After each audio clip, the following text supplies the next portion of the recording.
You're listening to a CNA podcast. Hey everyone, it's Andrea Heng here on the Money Talks podcast with your weekly dose of advice on personal finance. Now, if you're new here, hit the subscribe button on wherever you are listening to us, Spotify, YouTube Music, or Apple Podcasts. This is just so that you will be the first to know. You'll get that little ping alert whenever a new episode drops. Now, I have my producer Junaini here with me today, so I am going to get her to quickly give me the top financial headlines this week. Take it away, Jun. Andrea Heng, Yes. are you a boomer? How dare you ask me this question? No, I am not. I'm just kidding. Yes, I know you're not. But anyway, this just in, baby boomers here in Singapore are worried. Oh, why? According to a Euromonitor international survey conducted early this year, about only 55% of the baby boomers are comfortable with their financial situation in 2023. And they are generally pessimistic about their personal finances. Yikes. In fact, about 26% believe that the situation will get worse. Oh my goodness, that's not very good. You can't blame them though, right? Because not only are the boomers living longer, but their parents are also living longer. So cost of living is also perpetually on the rise. That's right. And that's why boomers are more careful when it comes to their spending.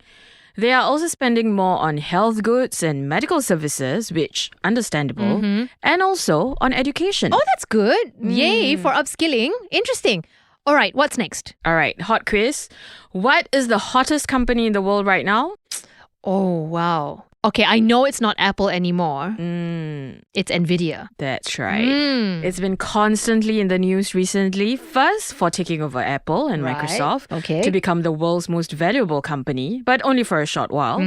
So Nvidia makes chips, well, not the kind that we like to eat, but the ones that are really important, okay? They're the chips that power the oncoming AI tsunami, which is why everyone is asking, how can I get a piece of Nvidia? So that's the interesting thing. So the company's stock has been on a crazy climb. According to Forbes, if you invested $10,000 in the company 5 years ago, that would be worth $345,000 today. My goodness. But at the time of this recording, things are looking a little less rosy. Okay, so you're telling me there's a bit of bad news on the front. The stock plunge? That's my guess. Correct. Okay. That's why you're the journalist. The stock has gone down 13% from its peak, losing more than $500 billion in market value. Okay, so then the big golden question is, what will this mean for investors of Nvidia? Naturally, they will be a lot more cautious now, right? But one thing's for sure, even though this tech darling has now moved down to the pecking order to number 3, the story isn't quite over yet, I'm sure. I agree. Here's to looking forward to more Nvidia stories. So, you like a particular company, you find its value agreeable, you like what it does, who its founder or CEO is, or maybe you just like the logo. No harm in that. And perhaps you like it so much that you want to own a piece of it. One of the most common ways is to become a shareholder and buy the company's stock.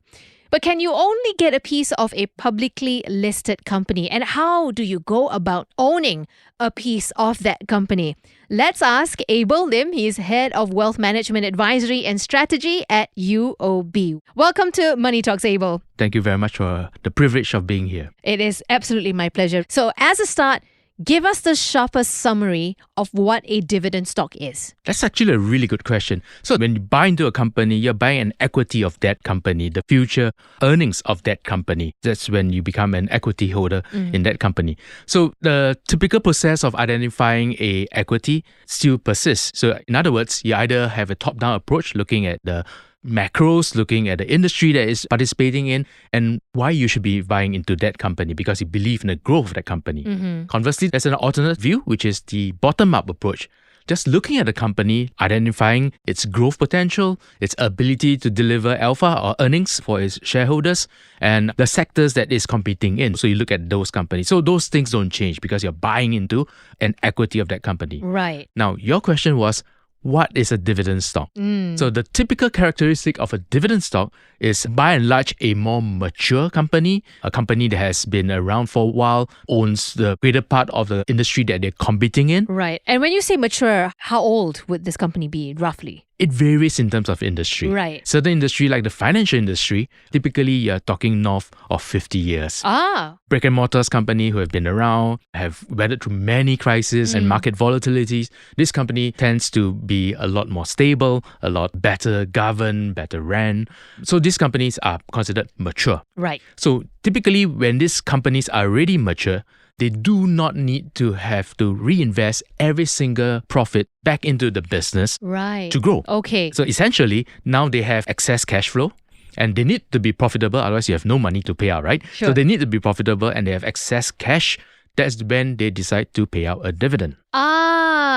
Okay. So that's why the more mature or perhaps the more established the company, the better the dividend yield is. Would that be the correct description? Actually, again, it depends. The company's performance as well, of course. The right way to think about it is you want to have a company that pays a consistent and a stable dividend as opposed to a company that swings wildly in terms of its dividend payout. Because this can be, for one, detrimental for long-term planning. Secondly, in terms of expectations, some companies pay very high dividends, but you got to understand why is it paying very high dividends? Is it because it's truly growing, it's extremely profitable, and hence paying dividends? Or is it just paying dividends out of cash flow? Understood. Okay, that's a really good caveat to have and to keep in mind. So thank you for that. So let me put it this way. As long as I have money, can I just go and buy a dividend stock? Yes, you can. Okay. As long as you have the money to participate in these markets, anyone can participate and go to a brokerage. Of course, there are certain age limits in Singapore before you can invest into a company. Sure. But essentially, you need to understand the fees and the costs within. For example, buying into a share, there's a brokerage fee, there's custodian fee. If you're buying into a foreign share, for example, there's withholding tax that you need to factor into your overall returns. Right. Fortunately for us Singaporeans, we don't have withholding tax. Okay. So that's one of the key benefits why foreign investors like to buy a dividend stock in Singapore. Understood. Okay, now I understand why Singapore is such an appealing place for them to go and buy dividend stocks. So one of the biggest barriers to any new investment product is where do we begin? So first, how do I know which ones to buy? When it comes to making an investment thesis, you need to have the right risk appetite for that particular investment vehicle that you have chosen. By and large, for the first timer, I would recommend going into an ETF or a mutual fund. Okay. Because that's possibly the easiest and possibly even the cheapest way for you to participate in the market. Okay. Most funds has a low minimum threshold of 500 to start with. And then you can have a regular investment plan that allows you to build on your investment and capital in the long run. The other benefit in a fund is that it's highly diversified. Okay. You don't have a concentration risk into one particular company, Right. but through maybe access to 50 companies with very attractive dividends, not just locally, but across different sectors and even globally. Yeah. So that in itself is extremely attractive. Yeah. But of course, that comes with a management fee. Right. So talk to me about that. Okay, so when it comes to management fee, you will want to look at the total expense ratio, TER, of a company. Understood. Of an underlying fund. Sure. So that takes into consideration the management fee, custodian fee, and transactional fee, for example. Basically, it's like a service charge. It's a service charge. Yeah. So typically, once you have factored that in, that should be part and parcel of your investment decision. Now, if you have more ammunition, higher risk profile, and you want to express a view, for example, your view is that rates are going to stay very high, financial institutions will do extremely well because of the net interest margin, you may want to participate into a bank that pays very attractive dividend. Yeah. But bear in mind, you're holding a single equity, a single name. And I'm not saying it will happen, but many things can happen when you have such concentration risk. Anything can happen. Basically, it's putting all your eggs in one basket versus spreading it out. Okay, so what is it that makes a good dividend stock? Okay, typically, and I've touched on this earlier, these companies are mature. Yeah. They've already weathered a lot of the volatility which the industry that they're still participating in have already transpassed. So a lot of this company have a well-established business, very well run, governed at the same time, and with very clear business models. And it's identifiable where most of their income streams come from. So it's very tried and tested. Tried and tested. And also the fact that many of the risk has already been factored in or has been experienced, so they know how to manage some of this long-term risk. Right. So a lot of these companies, again, belonging to the blue chip space and widely recognized not only in the domestic market but on a global stage. Right. And it makes me think about all the various companies that were closely watched and scrutinized during COVID. A lot of aviation companies, for example, a lot of construction companies. During COVID, some of these companies had cash infused. In those situations, how are shareholders affected then? Because then that cash that you talked about, right, that extra profit that typically goes to us as dividend payouts to investors, what happens to that when that cash has to be used for an emergency like COVID? Excellent question.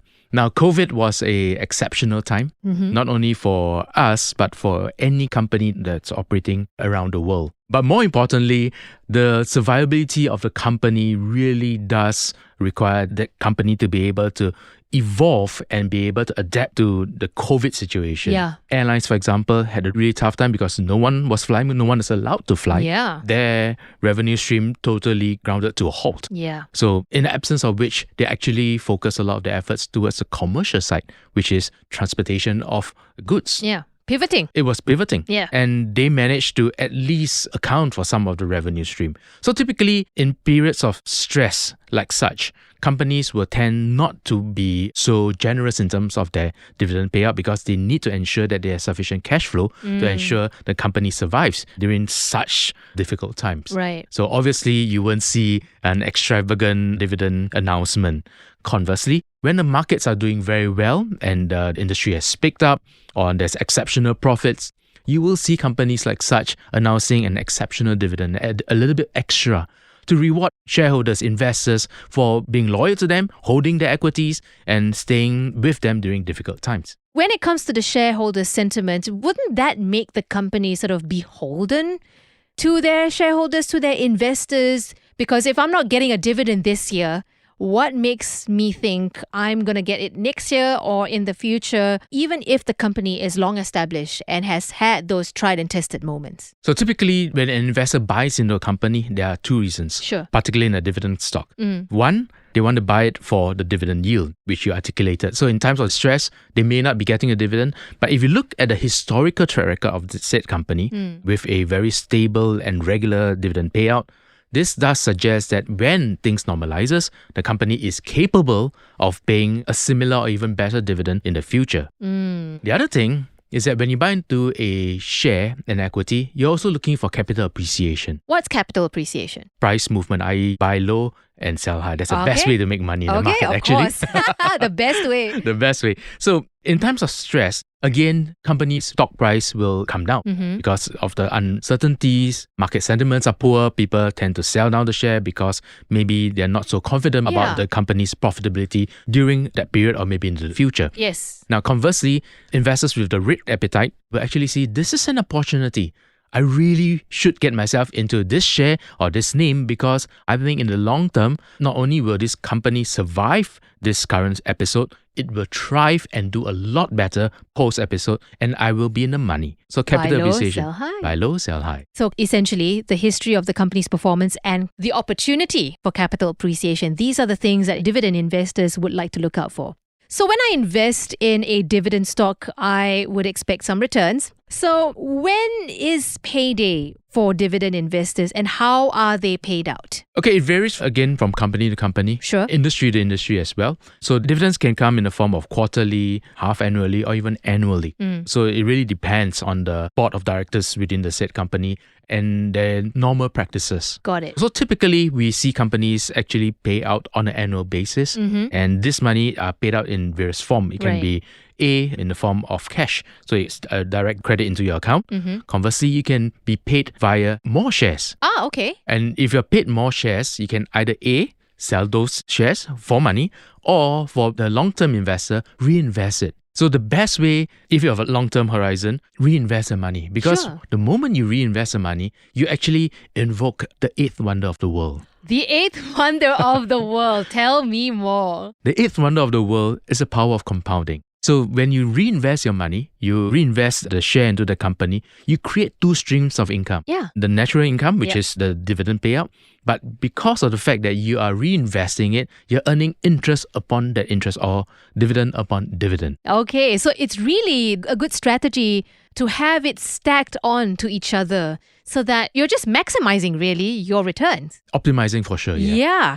Okay, so can a company decide to cut dividends and in some cases not even pay out at all? Yes, a company can do that. It's within their jurisdiction. Sure. But typically, when a company chooses to dial down or to cut dividend, Right. it's usually a pretty bad sign Oh, that the okay. company isn't performing particularly as well. Mm-hmm. There are certain challenges that they are gathering sufficient ammunition to meet. And these are typically not ideal situation for a company to be in. So the news that goes out into the industry or to the markets Yeah. tend to be pretty negative when a company does cut or stop dividend. Right. That's also one of the reasons why a lot of these dividends are moderated in the onset so that it doesn't send out the wrong signal. Understood. So there's a lot of care that goes into sort of looking after what comes out of the company, be it dividends, be it news, be it crises, or even good news. There has to be a measure to everything. Yeah. How often does such crises happen to established companies to the point where they decide, okay, we need to cut the dividend and not pay you at all? How often does this happen? For very established businesses, surprisingly, it's not very often. Okay. In fact, most of this company usually have some layer of additional fats or cash reserve Right. that's still there to Okay. pay out as form of dividend. Right. So enough of the doomsday talk. Tell us, what's the biggest benefit of owning a dividend stock? There are many benefits when it comes to owning a dividend stock, but I do warn about a pure dividend portfolio. But Right. I might come to that later. Sure. The main reason why you buy into a dividend stock is to buy the stability and the consistency of the underlying company. You will experience a lot less volatility in terms of price movements. Right. So typically, that is a huge plus. It is also providing a regular income. For investors, maybe people who are approaching retirement, when you stop being able to exchange human capital for a salary and income, Yeah. passive income becomes incredibly important. Absolutely. Dividend stock can play a very important role in terms of playing that passive income role alongside maybe fixed income, coupon Right. payments, and rental, so on and so forth. So dividend payout can also enhance the amount of money you have to spend on a monthly So basis. it's extra pocket money. Extra pocket money per se. So if you think about it, as the world gets older and Singapore is getting very old, Yes. that natural demand for companies with the ability to pay out income will rise to prominence. And I'll tell you what, something else that will rise in the midst of all this, the pressure on these companies to stay healthy, to stay robust, maintain their ability to pay out those dividends. Especially when times like this, when artificial intelligence Oh, is yeah. already disrupting a lot of these major industries. I mean, the rapid pace of it all, Yeah. I think it's what's scaring everybody. Correct. Because we fear that we may not be ready for it. Most companies have invested significantly in that area, but you are right, because the pace of this evolution is really fast, many companies will find that they are unable to keep up. You talked about some of the upsides of having a dividend stock. What are the caveats though? What are the downsides that we need to take note of? So when you think about investing, there's always a certain amount of risk because ultimately buying into an equity, you are at possibly the bottom of the repayment rack. For example, if company becomes insolvent, said company, the creditors of the company, the bond holders will get paid first. Okay, if the debt structure is not too complex, maybe there'll be some left for equity shareholder. Right. But typically in this situation, a shareholder may not be getting very much back should the company become insolvent. Sure. Similarly, when you think about investing, and I briefly touched about this point, if you're investing wholly into a dividend portfolio, buying all companies that pays out dividend, you tend to have a bit of a concentration risk. To this point, the concentration risk is typified by companies that seem to operate in similar sectors. Okay. So typically companies found in the utility space, real estates, financials, these are companies that are very established. Yes. But it also means that you have a lot of your exposure into a very narrow sectorial allocation. Okay. So if you had such a portfolio and in the past 2 years, you would have lost out because if you think about it, the Magnificent Seven, the AI leaders of the world were the top performers. You would have missed out in that gain by just purely focusing on a dividend Right. defensive only strategy. Understood. So diversification, still the best advice out there for investors. Extremely. So Abel, ultimately, who should have a dividend stock in their portfolio? Everyone. That's a great sell, I have to say.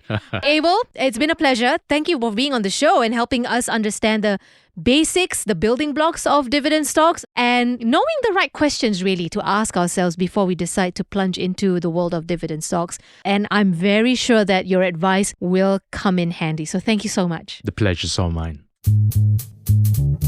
All right, so before we let you go, we have a segment called Questions from a Hat. Just pick one, hand it over to me, and I will read it out.